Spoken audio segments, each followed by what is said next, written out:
Welcome back to This Day in Scottish History. I'm your host, Colin MacDonald.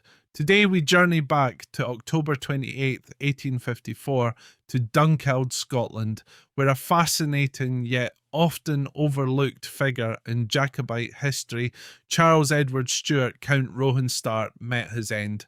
Roehenstart's life story is one of remarkable lineage, lost fortunes, and a quiet yet determined claim to the Stuart legacy.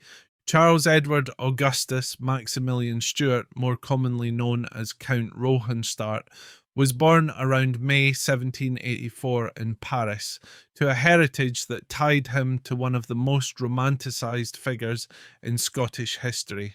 His grandfather, Charles Edward Stuart, the famous Young Pretender, or Bonnie Prince Charlie. Roehenstart's mother, Charlotte Stuart, Duchess of Albany, was the illegitimate daughter of Prince Charles and Clementina Walkinshaw, who were lovers in the midst of the Jacobite cause. Although born out of wedlock, Charlotte was later legitimized and given the title of Duchess by her father.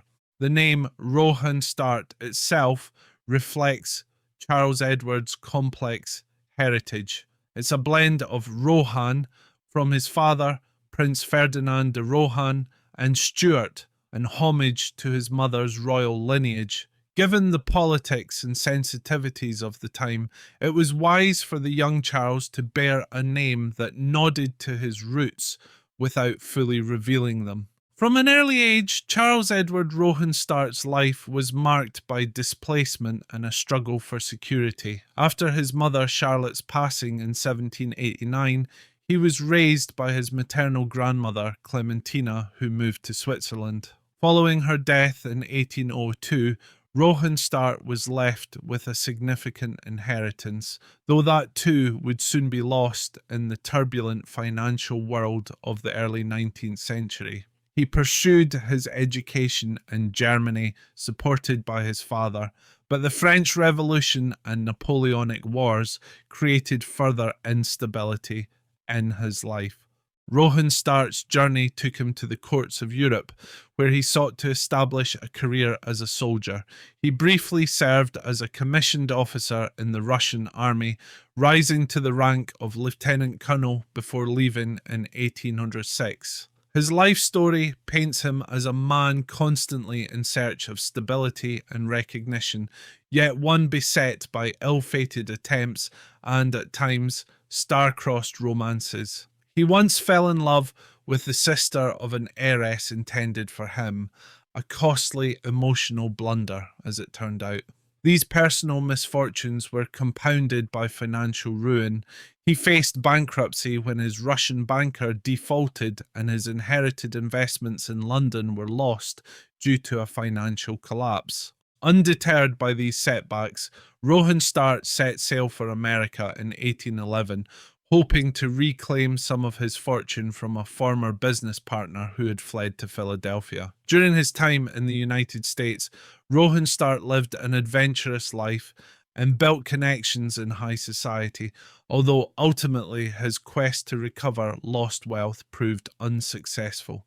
In 1816, Roehenstart returned to Britain and pursued an unusual mission. He sought the historical dowry of his great-great-grandmother, Queen Mary of Modena, widow of James II of England. Though the pursuit was fruitless, it marked a period in which Roehenstart reconnected with his Jacobite ancestry and the legacy of the Stuarts. In later years, Roehenstart openly asserted his royal descent, though few were inclined to take his claims seriously.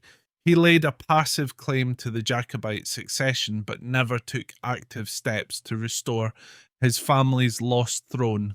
Instead, he attempted to maintain ties with Scotland's noble families, including visiting the Duke of Atholl at Blair Castle.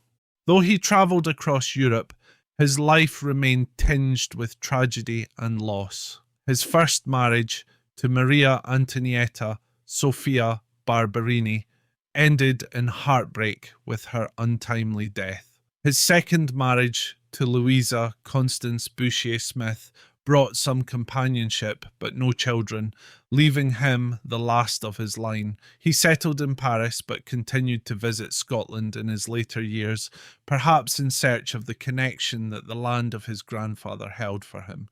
It was on one of these visits that he met his tragic end. In 1854, during a journey from Blair Castle, Roehenstart carriage overturned, resulting in injuries that would prove fatal. He passed away in Dunkeld on October 28, 1854. His gravestone in Dunkeld Cathedral bears a simple but poignant inscription, sacred to the memory of General Charles Edward Stuart, Count Roehenstart, Sic transit gloria mundi, meaning, thus passes the glory of the world.